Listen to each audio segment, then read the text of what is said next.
and rename it to key light. Now, duplicate the key light to create a fill light. The fill light is only meant to soften the shadows, so it does not need to be as intense.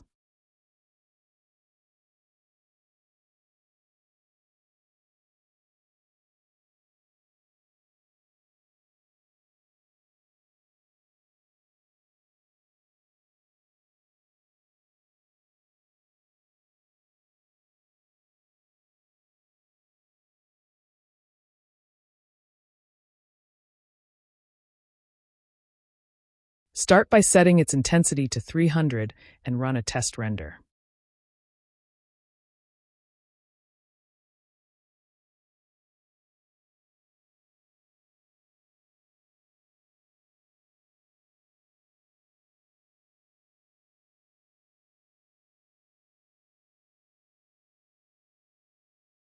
Check the shadows part.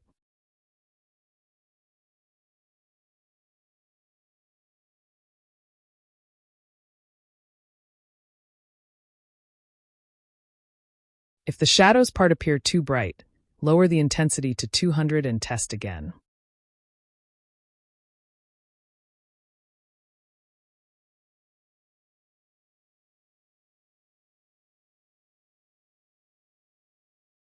Currently, both the key and fill lights cast shadows. However, we only need the key light to produce shadows.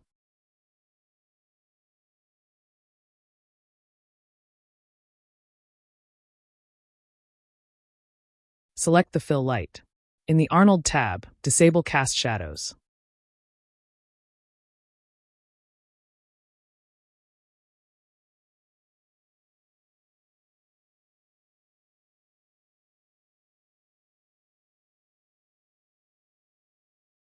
Now let's create a backlight.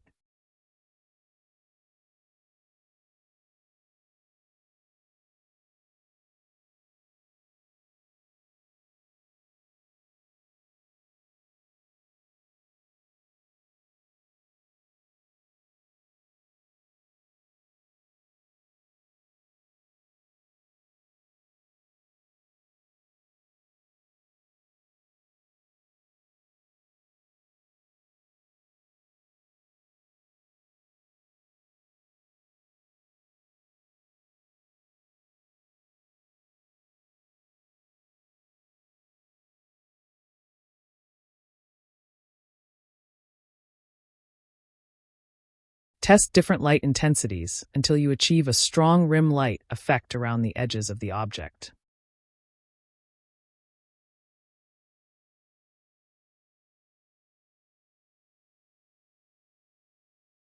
Pay attention to the rim.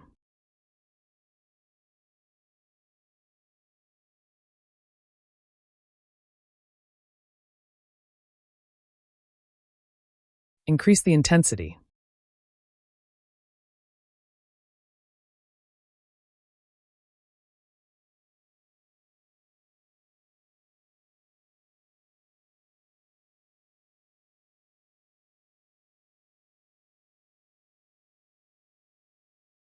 Now you can see strong rim light effect.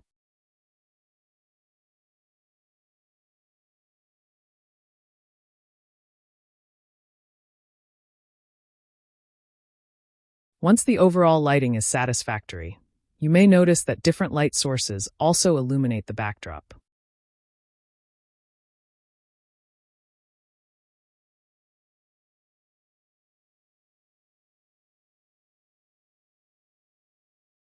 Rename the light as backlight.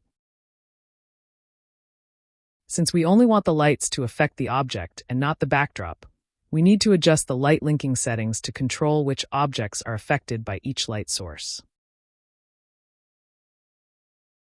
Select the lights, then go to Windows Relationship Editor, Light Linking, and choose Light-Centric Mode. Snapshot the current render. On the left side of the window, you will see all the lights in the scene. On the right side, you will see the objects illuminated by these lights.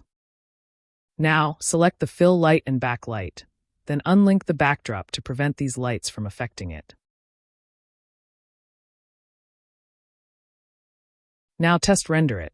The lights should only affect the objects.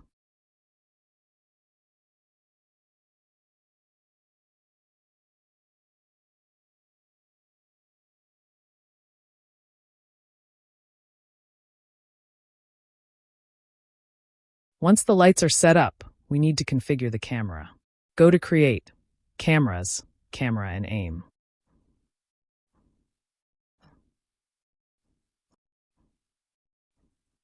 In the outliner, you will see a camera group containing an aim node and a camera node. The aim node acts like a target, controlling where the camera points. Move both nodes to set up the desired camera angle and framing.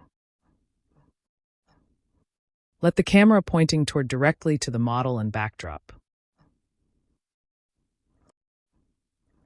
Next, adjust the viewport layout. Change the viewport layout to 2 panels side by side, so you can see both the camera view and perspective view simultaneously.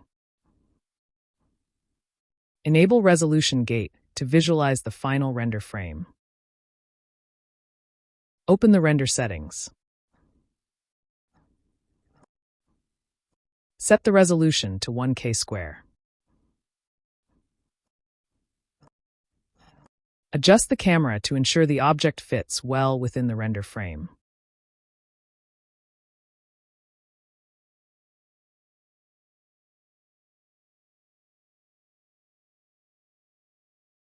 Before rendering, remove the test sphere, as it is no longer needed.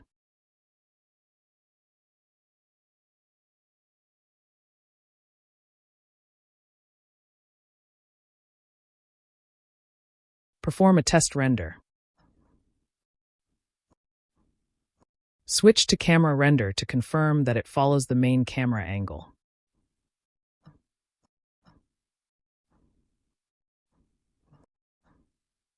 Unhide the skydome light, then test render again.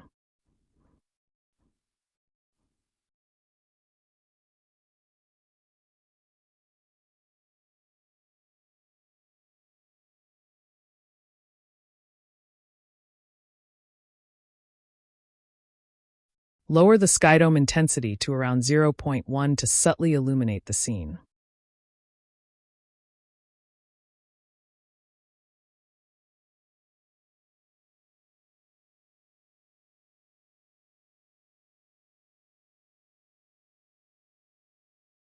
Finally, organize the scene. Select everything except the model and group them.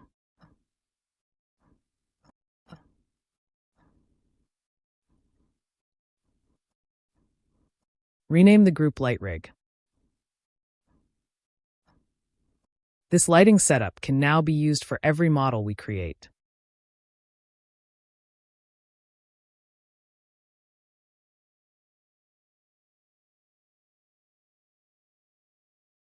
To view our model in a full 360-degree rotation, we need to keyframe the light rig and animate its rotation. Go to the first frame, frame 1. Set the Y rotation of the light rig to 0. Right-click on the Y rotation field and choose Set Keyframe.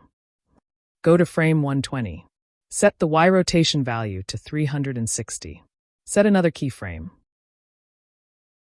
Now, when you play the animation, you will see the model rotate 360 degrees.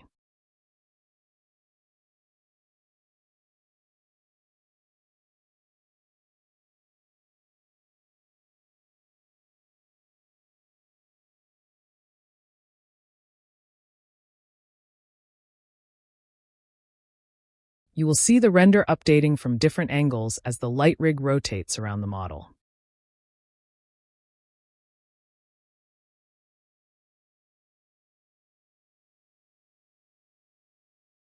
Remove all models from the scene, leaving only the light rig group. Save it as a separate file, so you can use it for test rendering any model you create in the future.